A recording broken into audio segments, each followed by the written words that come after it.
This game recap is brought to you by IBC Bank. IBC Bank, we do more.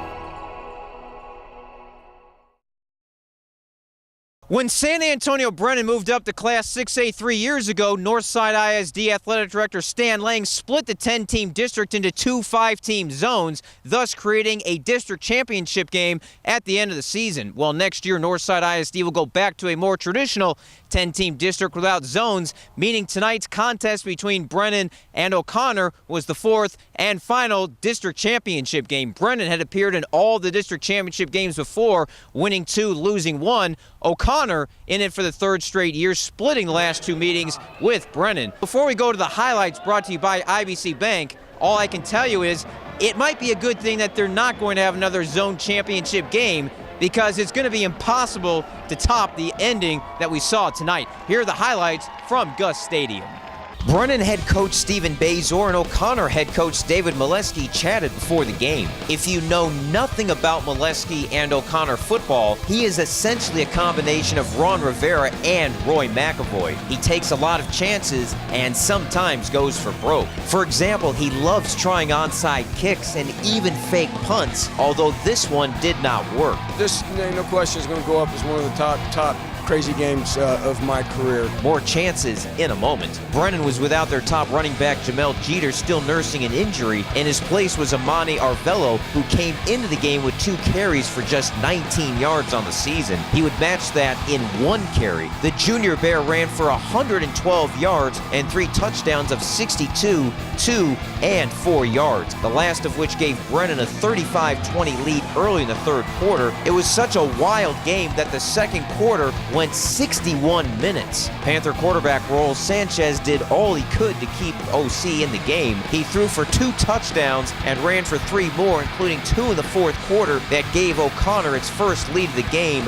midway through the fourth quarter. But a missed PAT kept the score at 41-35. He finished the game with 256 rushing yards and 203 passing yards. That's a total of 459 all-purpose yards for those of you playing the home game. He also completed passes to 8 different receivers. We were down at half, we told each other we were just going to come out and make plays, and that's what we did. We didn't play well defensively in the first half, and Brennan was knocking us off the football, and they were doing a lot of really good things. And then our kids settled down in the second half and got us back in the ball game, and our offense was solid all night long. Those big old jokers up front, man, they did an awesome job tonight. Oh, by the way, there's a reason why we are skipping through most of the scoring. Brennan quarterback Jordan Martinez would rally the Bears back. A 58-yard catch and run by Alexander Wise set the Bears up deep in Panther territory. Under 4 minutes remaining, 4th and 5 for Brennan at the Panther 8. Martinez found Wise in the back corner of the end zone for the game-tying score. Martinez threw for 336 yards and 3 touchdowns, with Wise having 180 of that and 2 of the scores. Now the extra point to give Brennan the lead back, but Andrew Bentley, who had made all 5 of his PATs to this point, popped it up, and the kick was short. Instead of the lead, the game remained tied. There's Stan Lang, the mastermind of the zones 3 years ago. The last district championship game took well over 3.5 hours to play. Stephen Bezor, while he tried to channel his internal David Malesky, he tried a surprise onside kick, but the attempt only went 8 yards. O'Connor in great position, only having to drive half the length of the field for a game-winning field goal attempt.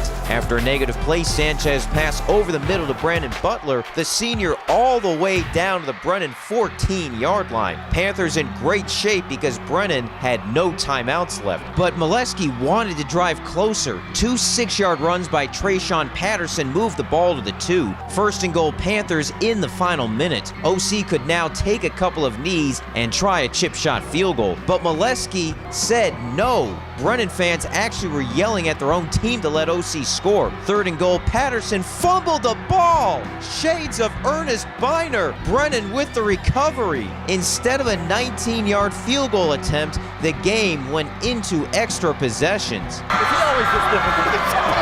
Heck, veteran referee Chuck Mears can't believe in himself. If you didn't hear him, he asked Bezor of Malesky, "Is he always this difficult?" Yes.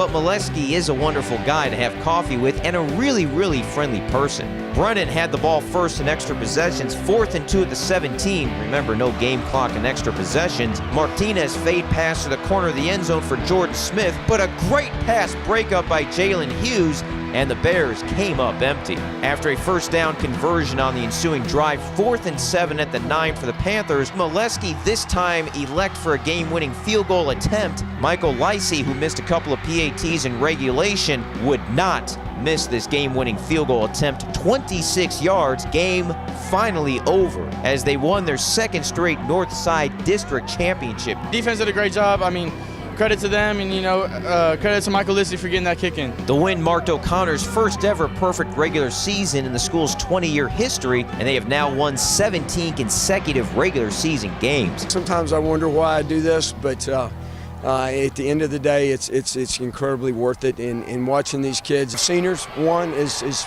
been a special group. They've won a lot of football games. They also have taught our younger guys what it's like and what it's about to win. So, I am so excited about us winning the district championship right now, and we're going to enjoy this one. Reporting from Gus Stadium in San Antonio, I'm Greg Sherman for Friday Night Glory.